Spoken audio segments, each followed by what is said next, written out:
Sumqayıt şəhər İcra Hakimiyyətinin başçısı Zakir Fərəcov, Çin Xalq Respublikasının 12 əyalətini təmsil edən 20 şirkətin nümayəndəsini qəbul edib. Görüşdə əsasən özəl sektora aid investorlar iştirak edib. Qonaqları salamlayan Zakir Fərəcov bildirib ki, Sumqayıt Cənubi Qafqazın ikinci böyük sənaye mərkəzi olaraq geniş iqtisadi potensiala malikdir. Şəhərdə son illər ərzində sənaye müəssisələrinin modernləşdirilməsi, ixrac yönümlü məhsullar istehsal edən sənaye parklarının yaradılması istiqamətində mühüm addımlar atılıb. Şəhər rəhbəri həmçinin vurğulayıb ki, Sumqayıt ilə Çinin Siyan, Miyan və Çunçin şəhərləri arasında qardaşlıq münasibətləri mövcuddur və bu əlaqələr çərçivəsində sənaye, təhsil və mədəniyyət sahələrində bir sıra birgə layihələr həyata keçirilib. Çin Xarici İnkişaf Assosiasiyasının prezidenti He Zhengwei səmimi qəbul üçün təşəkkürünü bildirib və qeyd edib ki, bu səfər investorların Sumqayıtın iqtisadi potensialı ilə yaxından tanış olması baxımından mühüm əhəmiyyət daşıyır. O, Çin şirkətlərinin Azərbaycanda,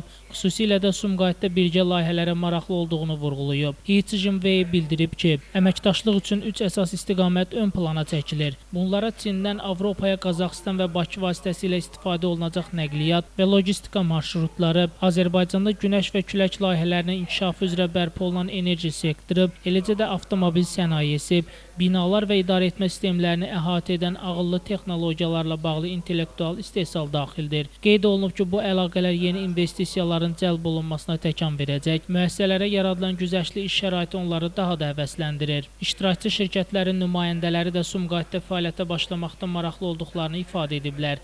Vurğulanıb ki, yaxın gələcəkdə şəhərdə Çin müəssisələrinin sayı daha da artacaq. Görüş müzakirə şəraitində keçib. İştirakçılar investisiya imkanları ilə bağlı suallarını ünvanlayıb və onları maraqlandıran məsələlərə ətraflı cavablar verilib. Şəmstan Fikrətli, Elbrus İsmailov, Bugün informasiya proqramı üçün.